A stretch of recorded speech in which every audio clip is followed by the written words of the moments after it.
I'm fired up about this, so buckle up. My family has become big Atlanta Braves fans. I don't know how this happened. It wasn't planned. During COVID, and maybe the year before, my middle son started putting the Atlanta Braves games on Bally Sports South or whatever heck network it is every night in our house. And during COVID, during the 60-game season, when there's like no sports going on, we all really got into it. The whole Travis family now, big Atlanta Braves fans. Like many of the people all over the South. My kids come home. This is not kidding about this. My kids come home, and one of the first things they say is, what time does the Braves game start tonight? Usually the Braves game starts 6:20 Central, kind of a perfect time. We finish dinner. Hopefully the kids have got their homework done. And then every night, the Atlanta Braves are on in my house. Boys are watching, all three of them. I'm watching. Even my wife occasionally will walk through and watch. I take the boys down to watch the Atlanta Braves in person for at least one road trip every year. It's really fun. Last night, the Braves are playing the Mets. And I'm using this story because I think it is similar to how a lot of you experience sports in a streaming age. Last night, we have Comcast. I've said before, we pay for virtually every streaming service on the planet. I had WWE Network back in the day. We've got Netflix. I think we got Hulu. We got ESPN Plus. We got Disney Plus. If you can pay for a subscription in media, Paramount, Peacock, basically we pay for all of them. And this tied in, by the way, because they announced that there's going to be a Friday game in Brazil on Peacock for the start of the NFL season. Pretty cool. Eagles against somebody. I don't remember who exactly the Eagles are playing, but that's going to happen. You have to have Peacock to be able to watch that game. They put a playoff game on Peacock as well. Streaming is not good for the average sports fan. When I was a kid growing up, I could watch the Braves on WTBS and the Chicago Cubs on WGN pretty much every game. Sit down, boom, the Braves are on. That's one reason they have such a huge fan base. Boom, the Cubs are on. I would watch those games all the time during the summer. Last night, Braves are playing the Mets. Game starts at 6:20 Central, 7:20 Eastern.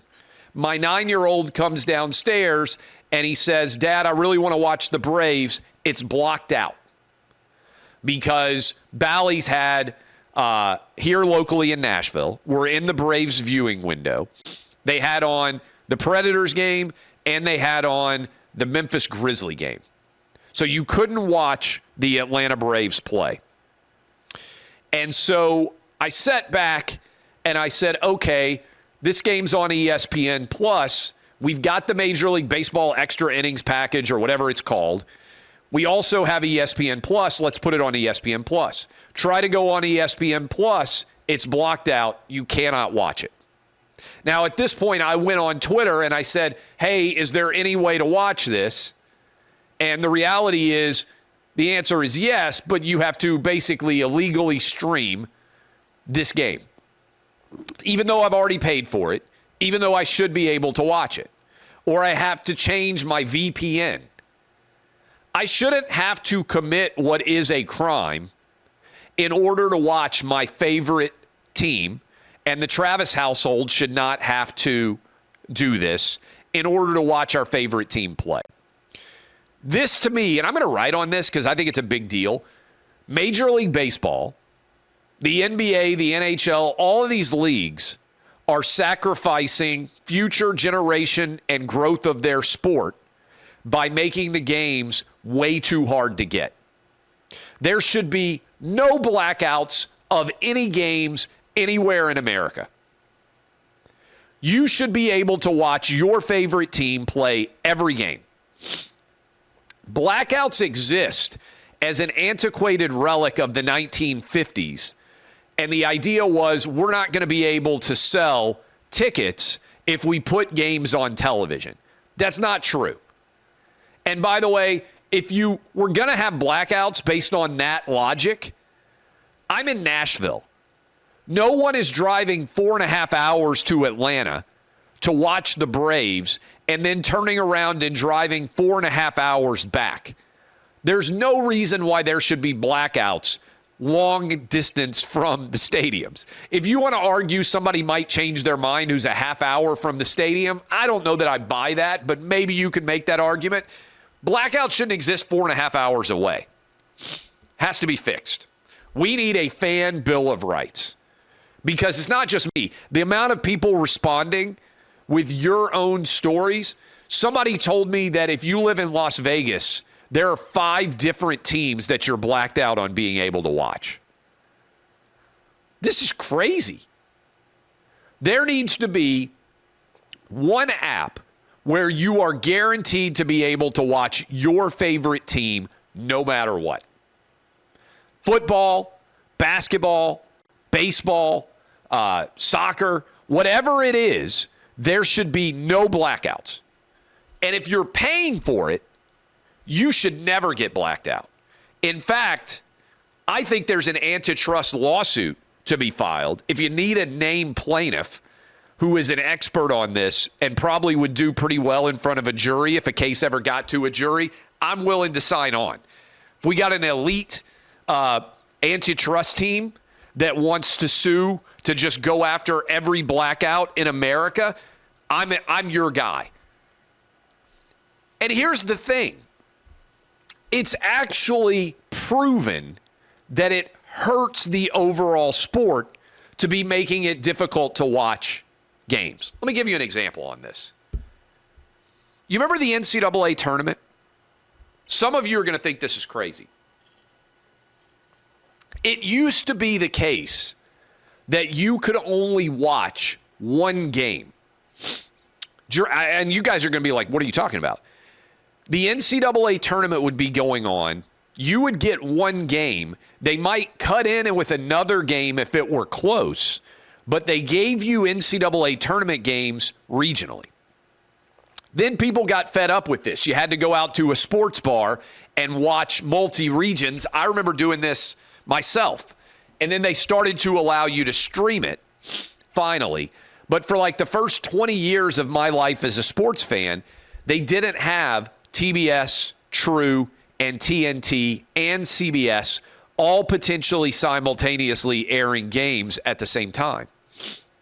You know what happened when they started to put on every game simultaneously? Ratings went up. It turns out if you give fans the opportunity to pick the game that they want to watch, instead of locking them in with only one regional game, the overall audience actually goes up.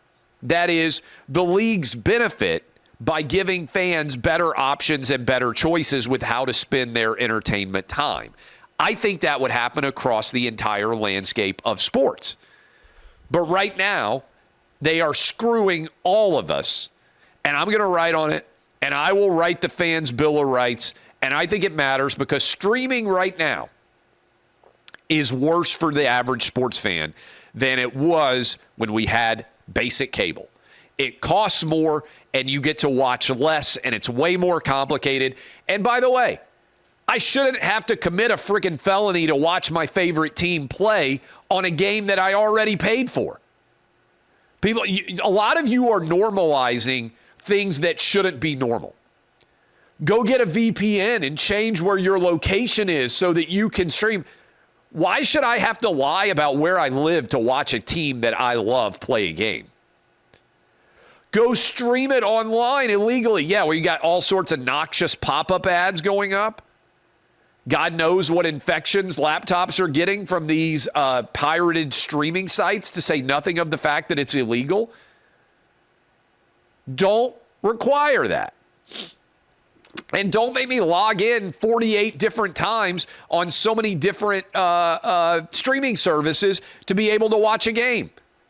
You know how hard it is to switch from one game and one streaming service to another? It's a disaster. I'm sorry. Taking the most money is not always the best way to grow your business. When and people say, oh, it's all about, no, I took less money to sell OutKick to Fox.